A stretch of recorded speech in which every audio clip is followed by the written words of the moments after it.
चला नमस्कार. कार्यरत शिक्षकांसाठी टीईटी बाबतीत अत्यंत महत्त्वाची अपडेट आलेली आहे.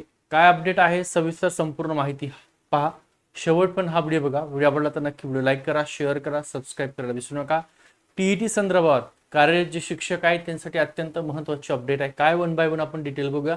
शिक्षक पदोन्नती आणि टीईटी उच्च न्यायालयात जो काही ऐतिहासिक निकाल लागलेला आहे त्या निकालानुसार एक शिक्षकांसाठी चांगला निर्णय झालेला आहे. काय आहे तर कार्यरत शिक्षकांसाठी सेवा ज्येष्ठता सिनियरिटी ज्याला म्हणतो आपण आणि नवा कट ऑफ तारखेची अधिकृत स्पष्टीकरण त्या ठिकाणी दिलेलं आहे. सविस्तर डिटेल आपण बघूया याच्या मदतीने.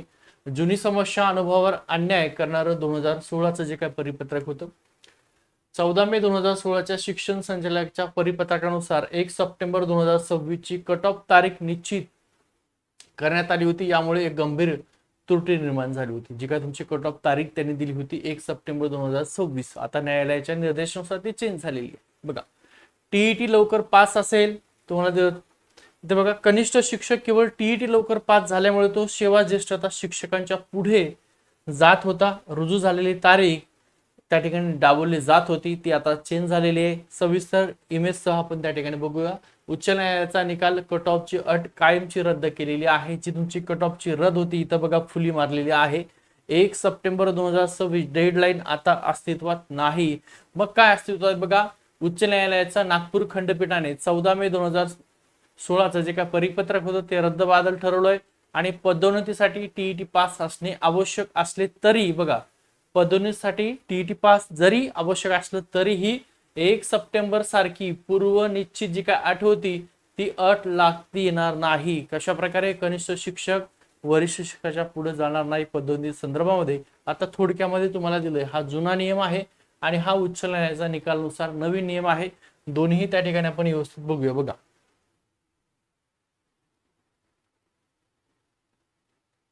धोरणात्मक बदल जुना नियम विरुद्ध नवा निकाल आलेला आहे. काय आहे त्याच्यामध्ये तर बघा पदोन्नतीची अट दिली होती हा जुना नियम आहे. 1 सप्टेंबर 2026 पूर्वी टीईटी किंवा सीटीईटी पास करणं तुम्हाला बंधनकारक होतं. जुना नियम. नवीन नियम काय आहे पूर्वनिश्चित कट ऑफ तारीख जी आहे ती रद्द केलेली आहे. ओके पुढं सेवा ज्येष्ठता जो आधार आहे जुन्या नियमानुसार टीईटी पास झाल्याची तारीख अनुभव म्हणून ग्राह्य धरली जात होती. म्हणजे बघा टीईटी पास असल्याची तारीख अनुभव म्हणून एक्सपिरियन्स म्हणून काय ग्राह्य धरली जात होती. आता नवीन नियमानुसार सेवेत रुजू झाल्याच्या तारखेनुसार तुम्ही ज्या दिवशी जॉईनिंग झालेली आहे ती तुमची रुजू झाल्याची जी तारीख आहे त्या तारखेनुसारच तुमचा ज्येष्ठता जो काय क्रम आहे तो ठरेल. म्हणजे डेटची जॉईनिंग आहे तेव्हापासून. इकडे काय होतं टीईटी पास झाल्याची तारीख तो तुमचा अनुभव म्हणून ग्राह्य धरला जात होता पण आता नवीन चेंजेस केलेला आहे उच्च न्यायालय नागपूर खंडपीठानुसार. पुढं कनिष्ठ विरुद्ध वरिष्ठ काय आहे तर टीईटी लवकर पास झाल्यास कनिष्ठ शिक्षक हा वरिष्ठाच्या पुढे जात होता. टीईटी लवकर पास झाल्यामुळं आणि वरिष्ठाची टीईटी पास नसल्यामुळे तो तिथंच राहत होता. परंतु आता चेंज झालंय. टीईटी आधी पास झाल्यामुळे कोणत्याही कनिष्ठ शिक्षकाला ज्येष्ठ शिक्षकावर मात करता येणार नाही. त्यामुळे लक्षात ठेवा हा अत्यंत महत्त्वाचा शिक्षकांसाठी निर्णय झालेला आहे. आता सेवा ज्येष्ठतेवर कोणताही परिणाम नाहीये सिनियरिटीचा. उच्च न्यायालयाने स्पष्ट केले आहे की टीईटी पास होण्याची तारीख ही सेवा ज्येष्ठतेची तारीख असू शकत नाही. त्यामुळे सेवेत रुजू झाल्याची तुमची जी तारीख आहे त्या तारखेनुसारच तुमची त्या ठिकाणी सिनियरिटी जी आहे ती मोजली जाणार आहे. ठीक आहे. सेवेत रुजू झाल्याच्या तारखेनुसार तुमची सेवा ज्येष्ठता मोजली जाईल. टीईटी उशिरा पास झाला तरीही तुमचा मूळ क्रमांक म्हणजे सिनियरिटी जो क्रमांक आहे तो अबाधित राहील. तो टीईटी मुळे त्या ठिकाणी बाधित होणार नाही. तुम्ही जर टीईटी पास नसाल तर लक्षात ठेवा टीईटी आणि सीटीईटी दोन्ही सोबतच एक पीओआयक्यू बॅच घेतलेली आहे. पीओआयक्यू विश्लेषण बॅच आहे. पेपर 1 तुम्हाला पाहिजे असेल तर 1500 रुपये पेपर 1 ची फीस ठेवलेली आहे. पेपर 2 तर पेपर 2 ची 1500 रुपये फीस ठेवलेली आहे. तुम्हाला जर बघा याच्यामध्ये तुमचा टीईटी सुद्धा असणार आहे. टीईटी आयबीपीएस घेणार आहे तुमची. त्यामुळे आयबीपीच्या लेवलने तुम्हाला टीईटीचे क्वेश्चन घेतले जाणार आहेत आणि सीटीईटी जशी तुमची सीटीईटी एक्झाम रेग्युलर होते त्याच लेवलचं जे काही मराठी विषय तुमचा मराठीत होतो तो बाकी विषय तुम्हाला सगळे हिंदीमध्ये शिकवले जातील. टीईटी आणि सीटीईटी पेपर 1 पाहिजे असेल तर 1500 फीस आहे. पेपर 2 ची 1500 फीस आहे. आपला नंबर आहे 9552625563. या नंबरला तुम्ही व्हॉट्सअपला संपर्क करू शकता किंवा आपलं श्री अकॅडमीचा ऍप आहे, या व्हिडिओच्या डिस्क्रिप्शन मध्ये त्याची लिंक दिलेली आहे, डाउनलोड करून घ्या. ठीक आहे, चल पुढे बघूया. तारखेचा गोंधळ का रद्द झाले आणि काय लागू झालेले आहे. तर बघा, तुमची डेट जी 5 होती तर ऍक्टिव्ह 5 दिलेला आहे. आता 1 सप्टेंबर 2026 ही पदोन्नतीसाठीची कट ऑफ डेडलाईन होती.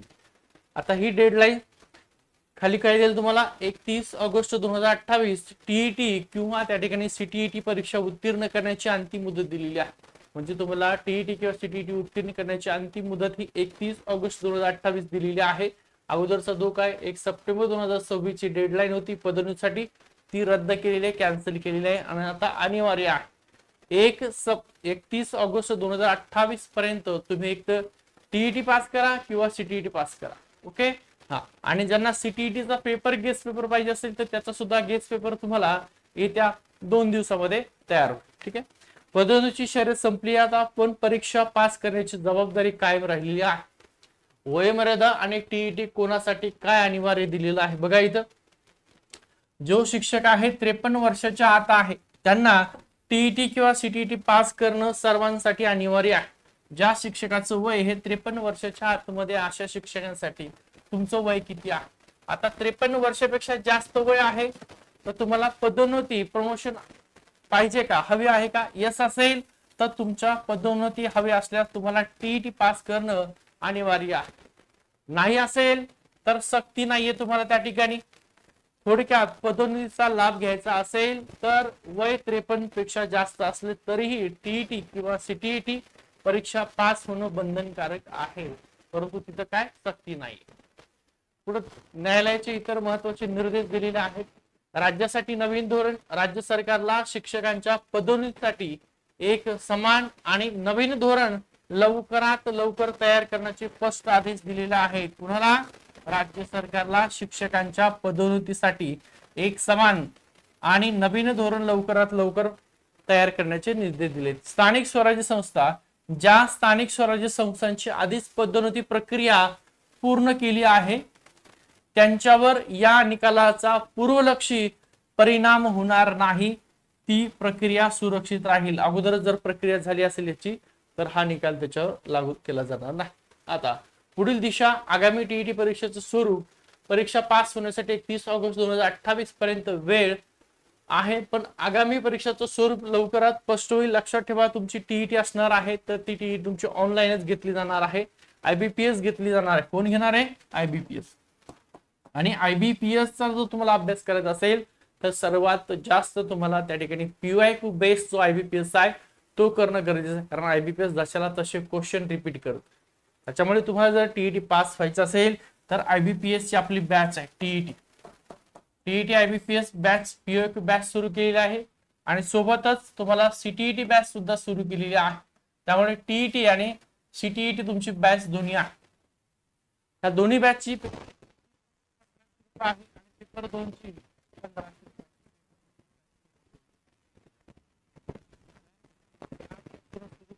बॅच जॉईन करायचं असेल तर आपला नंबर दिलाय, त्या नंबरवर तुम्ही संपर्क करू.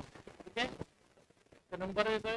ज्यांना पण नंबर बॅच जॉईन करायचे असेल, पीवायक्यू बॅच आहे, तुमच्या वेळेनुसार तुम्ही कधीही पाहू शकता. 9552629563 संपूर्ण रेकॉर्डेड स्वरूपात बॅच असणार आहे. 9552625563 गोविंद सामान्य किंवा श्री अकॅडमी नावाने हा नंबर सेव्ह करा. ओके, आता इकडे अंतिम निष्कर्ष काय दिले, तुमचं सेवा ज्येष्ठता सुरक्षित आहे तुमची आणि तुम्हाला ध्येय दिले टीईटी 2028. पदोन्नतीसाठी कनिष्ठ शिक्षकासोबत असलेली अन्यायकारक शर्यत आता संपलेली आहे. तुमची सेवा ज्येष्ठता सिनियरिटी पूर्णपणे सुरक्षित आहे. आता लक्ष केवळ 31 ऑगस्ट 2028 पूर्वी टीईटी उत्तीर्ण होण्यावर केंद्रित करा. ओके, चल बॅच जॉईन करायची असेल तर लवकरात लवकर बॅच जॉईन करून घ्या किंवा व्हॉट्सअपला आपल्या नंबरला संपर्क करून घ्या. ठीक आहे, थांब. काही प्रश्न असतील तर कमेंटच्या माध्यमातून विचारू शकतात. हा नंबर आहे, नंबर सेव्ह करून ठेवा.